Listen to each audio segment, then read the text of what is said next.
Hello everyone, इस video में हम बात करेंगे वैलेंस बॉन्ड थ्योरी के बारे में। तो मैंने अपने पिछले वीडियो में आपको वर्नर थ्योरी क्या होता है उसको मैंने इन डिटेल आपको एक्सप्लेन किया है। अगर उस वीडियो को आप देखना चाहते हैं तो मैं अपने इस वीडियो के डिस्क्रिप्शन में उसका लिंक दे दूंगा, आप उसको देख सकते हैं। तो आज हम बात करेंगे वैलेंस बॉन्ड थ्योरी क्या होता है।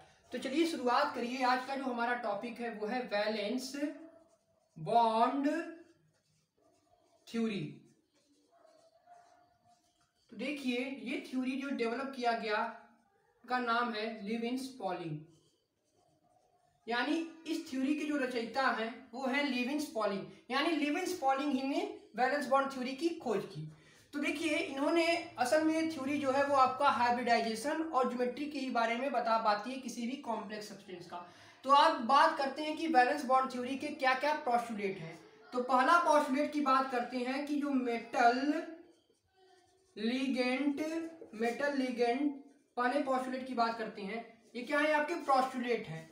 तो metal ligand bond arises by donation of pair of electron, donation of pair of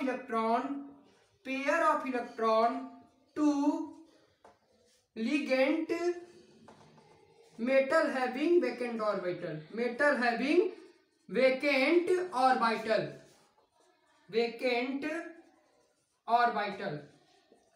तो देखिए, ये थ्योरी क्या बताती है, इनकी क्या पोस्टुलेट है। तो इन्होंने पहला पोस्टुलेट लिया कि metal ligand bond arises by donation of pair of electron to the ligand metal having vacant orbital. इसका मतलब क्या हुआ। तो देखिए, मैंने अपनी पिछली वीडियो जब मैंने इसका इंट्रोडक्शन लिया था तो उस वीडियो में मैंने आपको बताया था लुईस बेस और लुईस एसिड में कोऑर्डिनेट बॉन्ड की तरह क्या होते हैं, ये क्या होते हैं, बॉन्ड एराइज होता है। तो इस बॉन्ड को देखिए, जो मेटल लिगेंड बॉन्ड है क्या है, कोऑर्डिनेट बॉन्ड है। क्या है, कोऑर्डिनेट बॉन्ड है। ये बॉन्ड का नाम आपका हो गया कोऑर्डिनेट बॉन्ड हो गया ये। और कोऑर्डिनेट बॉन्ड किसके बारे में होता है, तो लिगेंड से सेंट्रल मेटल एटम की तरफ बनता है, लिगेंड से सेंट्रल मेटल एटम की तरफ बनता है। तो इसी की बात कर रहा है। क्या बात कर रहा है कि मेटल लिगेंड बॉन्ड यानी कोऑर्डिनेट बॉन्ड जो होगा वो एराइजेज होगा donation of pair of electron to the metal having vacant orbital. यानी जो ये मेटल लिगेंड बॉन्ड यानी जो कोऑर्डिनेट बॉन्ड होगा वो क्या होगा, वो डोनेशन होगा pair of electron to the ligand having vacant orbital. यानी जो वेकेंट ऑर्बिटल होंगे उन्हीं में इनका डोनेशन होगा। तो पहला पोस्टुलेट ये था। अब सेकंड पोस्टुलेट की बात करते हैं। तो इन्होंने बताया कि जो वेकेंट ऑर्बिटल की नंबर ऑफ वेकेंट ऑर्बिटल जितने ज्यादा किसके इक्वल टू होंगे, तो कोऑर्डिनेशन नंबर के। तो इनका दूसरा पोस्टुलेट हो गया the number of vacant orbital is equal to coordination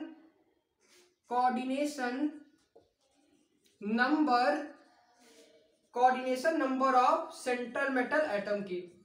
यानी नंबर ऑफ वेकेंट ऑर्बिटल उतने ज्यादा होंगे जितना किसके इक्वल टू होंगे, यानी नंबर ऑफ वेकेंट ऑर्बिटल आपके इक्वल टू होंगे coordination number of central metal atom के। और तीसरा हो गया कि जो वेकेंट ऑर्बिटल होंगे उनकी एनर्जी सेम होगी। यानी वेकेंट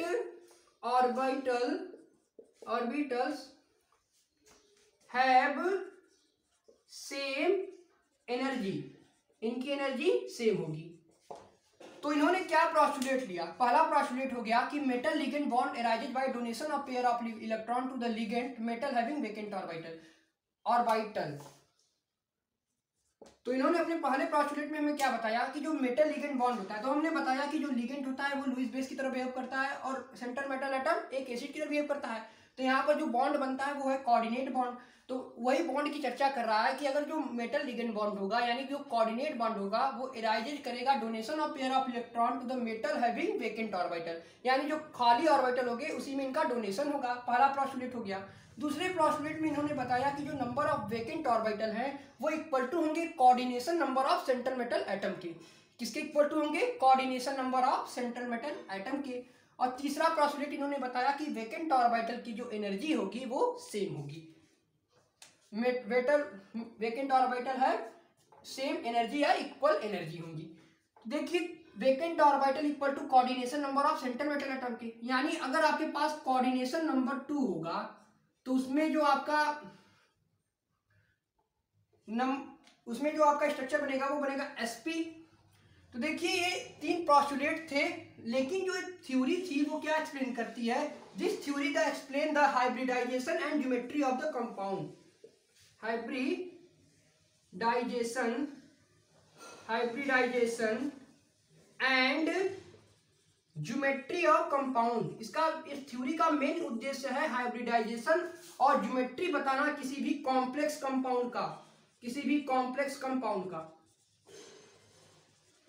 इस थ्योरी का मेन उद्देश्य यही है। और इन्होंने इतने तो पोस्टुलेट थे, 3 पोस्टुलेट लिए, उन तीनों पोस्टुलेटों को मैंने एक्सप्लेन कर दिया। अब देखिए अगर कोऑर्डिनेशन नंबर 2 होगा तो sp होगा, तो जो आपका ज्योमेट्री बनेगी वो कैसा बनेगा, लीनियर। वहीं अगर 3 हुआ तो बनेगा sp2 ट्राइगोनल प्लेनर। वहीं अगर 4 हुआ तो 4 के केस में क्या होता है, 4 के केस में एक तो हो जाएगा sp3, एक तो हो जाएगा आपका sp3, तो वहां पर स्ट्रक्चर बनता है आपका टेट्राहेड्रल।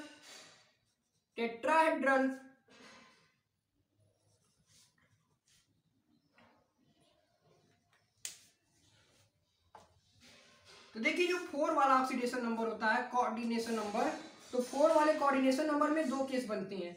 अगर ये 4 के केस में आपके कितने बनते हैं, कोऑर्डिनेशन नंबर 4 हुआ तो वहां पर 2 ज्योमेट्री बनती है। यानी ये देखिए हाइब्रिडाइजेशन है, ये ज्योमेट्री को एक्सप्लेन करता है। ये क्या है, हाइब्रिडाइजेशन है और ये ज्योमेट्री है। तो देखिए अगर कोऑर्डिनेशन नंबर 2 हुआ तो हाइब्रिडाइजेशन sp होगा और ज्योमेट्री लीनियर होगी। वहीं अगर कोऑर्डिनेशन नंबर 3 हुआ तो हाइब्रिडाइजेशन sp2 होगा और ज्योमेट्री क्या होगी, ट्राइगोनल प्लेनर होगी। वहीं अगर कोऑर्डिनेशन नंबर 4 हुआ तो स्ट्रक्चर एक बनता है sp3 बनता है, जिसकी ज्योमेट्री होती है टेट्राहेड्रल होती है।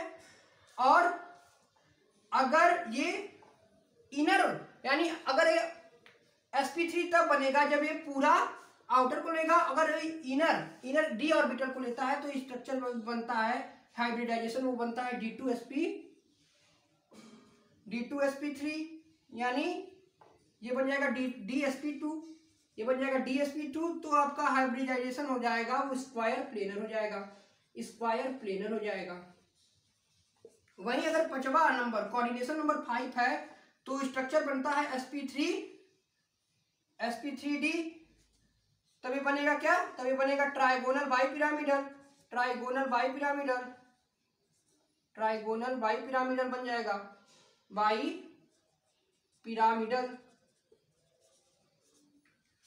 और 6 कोऑर्डिनेशन नंबर जो होगा उसके केस में क्या बनेगा, तो उसके केस में हाइब्रिडाइजेशन हो जाएगा sp3d2, यहां पर भी 2 डिवाइड होते हैं, और d2sp3। तो sp3d2 में जो स्ट्रक्चर बनता है दोनों केस में इनकी ज्योमेट्री जो होती है वो होती है ऑक्टाहेड्रल स्ट्रक्चर।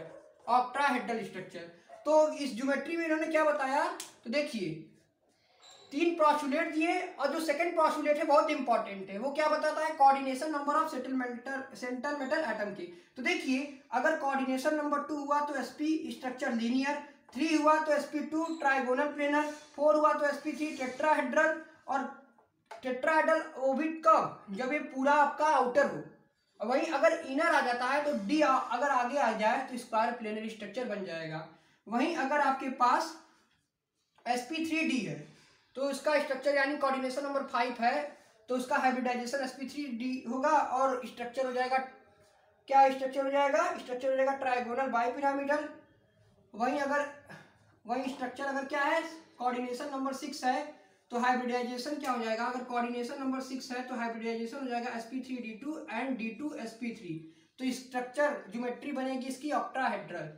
तो ये आपका स्ट्रक्चर हो गया। अब देखिए इसमें भी अभी तो मैंने आपको बताया sp sp2 sp3d sp2 फिर sp3d फिर sp3d2 d2sp3 d लग जा रहा है यानी इनर, बाहर का इलेक्ट्रॉन आ रहा है, बाहर का यानी इनर, अंदर का अगर ये ऑर्बिटल का यूज करेगा तो यहाँ पर d आता है। तो देखिए d sp3 d2 d2 sp3 एक कैसे होते हैं। अब इसके बाद आपके एक रूल होते हैं, तो वहां पर पेयरिंग और नॉन पेयरिंग की बात होती है, अब उसको एक्सप्लेन करते हैं। देखिए, तो इतना सबसे पहले आप नोट आउट कर लीजिए, इतना आप नोट आउट कर लीजिए कि अगर कोऑर्डिनेशन नंबर 2 हुआ तो sp लीनियर स्ट्रक्चर, 3 हुआ तो sp3d2 ट्राइगोनल प्लेनर, और ये 4 हुआ तो sp3 टेट्राहेड्रल, और dsp2 कब होगा, जब इनर होगा तो स्क्वायर प्लेनर, वही 5 होगा तो sp3d ट्राइगोनल बाइपिरामिडल। इंपॉर्टेंट आपका 4 वाला और 6 वाला ही है, इसी पर हम मेनली चर्चा करेंगे, इसी पर मेनली चर्चा करेंगे।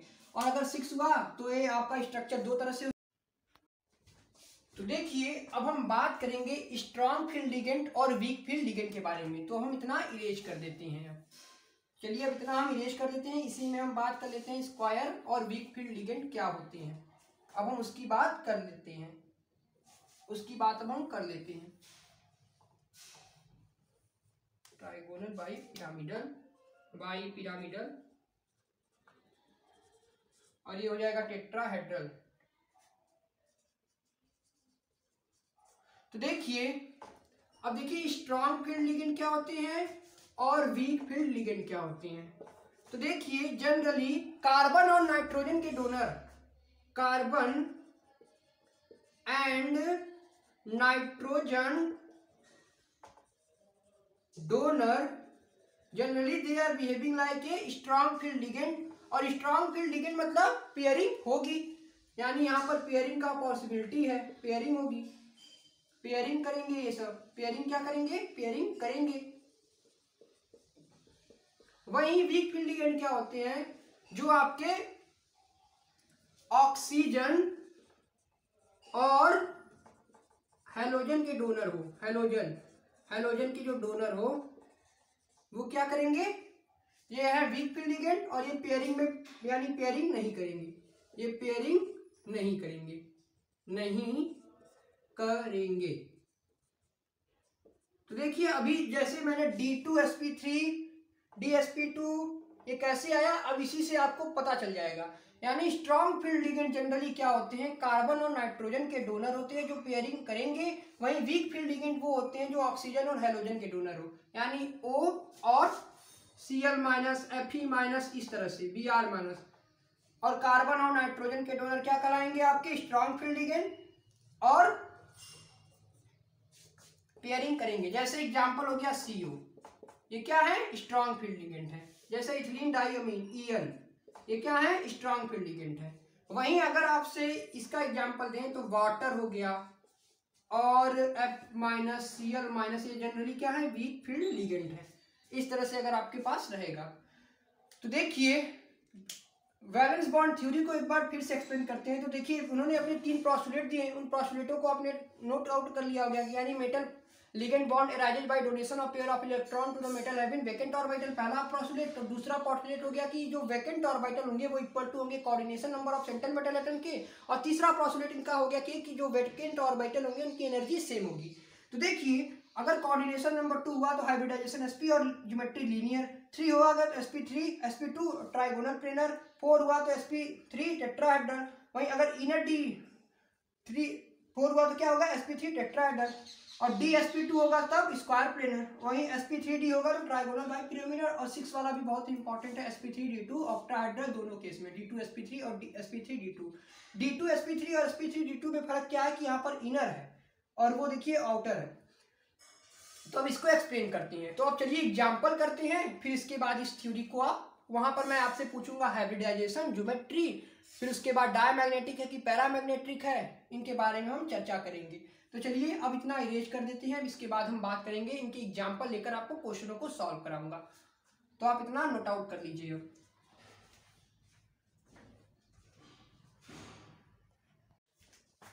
तो चलिए अब हम बात करेंगे वैलेंस बॉन्ड थ्योरी के कुछ एग्जाम्पल। तो पहला एग्जाम्पल हो गया NiCl4 होल -2। तो देखिए, सबसे पहले यहाँ पर हम इसका कोऑर्डिनेशन नंबर निकाल लेते हैं।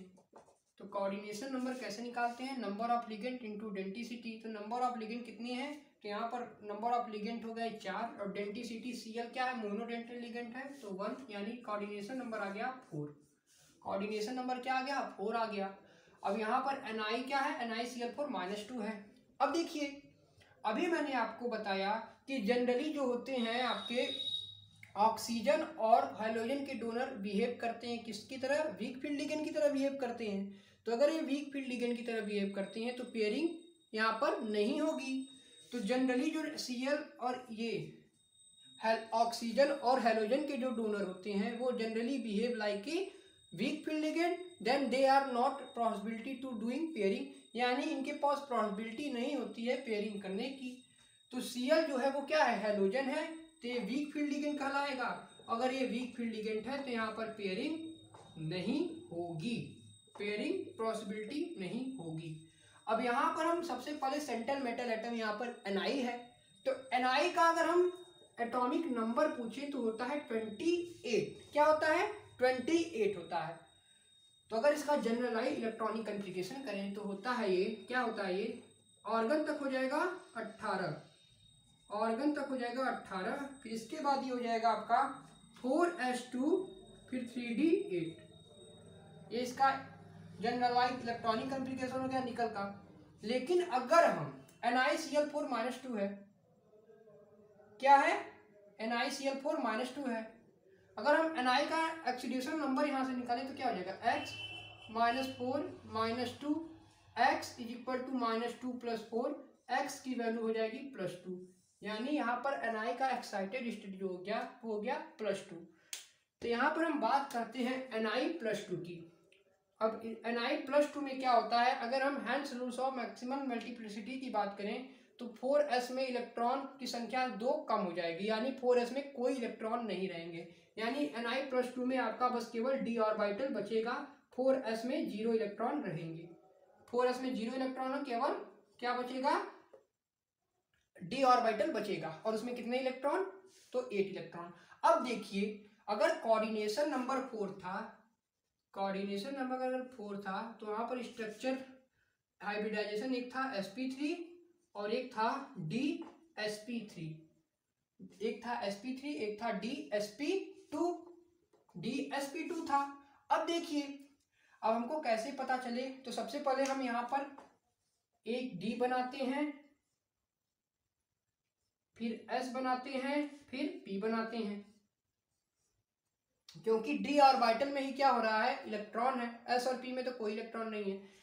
तो सबसे पहले 1 2 3 4 5, d में कितने नंबर ऑफ ऑर्बिटल होते हैं, तो 5, तो ये d हो गया, ये s हो गया, ये p हो गया, p में टोटल नंबर ऑफ ऑर्बिटल 3 होते हैं। अब देखिए अगर हम 3d8 का अगर हम क्या करें, इलेक्ट्रॉनिक फिलिंग करें तो कैसे करेंगे, 1 2 3 4 5, फिर ये 6, फिर ये 7, फिर 8, क्योंकि यहाँ पर वीक फील्ड लिगेंड है तो पेयरिंग तो नहीं होगी, तो इस तरह से इलेक्ट्रॉनिक कॉन्फ़िगरेशन बचेगा। अब यहाँ पर आपका क्या बचा, जो बचेगा वही इसका हाइब्रिडाइजेशन हो जाएगा। तो बचा यहाँ पर क्या, sp3, तो हाइब्रिडाइजेशन इसका कहलाएगा sp3। ये क्या होगा, हाइब्रिडाइजेशन, हाइब्रिडाइजेशन इसका sp3 हो गया। वहीं अगर इसकी sp3 हाइब्रिडाइजेशन हो गया, वहीं इसका ज्योमेट्री क्या होगा, तो sp3 हाइब्रिडाइजेशन में ज्योमेट्री था आपका टेट्राहेड्रल। वहीं नंबर ऑफ अनपेयर इलेक्ट्रॉन कितने हो गए, नंबर ऑफ अनपेयर इलेक्ट्रॉन 2, ये क्या है, नंबर ऑफ अनपेयर इलेक्ट्रॉन है। तो नंबर ऑफ, अगर किसी कंपाउंड में नंबर ऑफ अनपेयर इलेक्ट्रॉन रहते हैं तो उनको हम बोलते हैं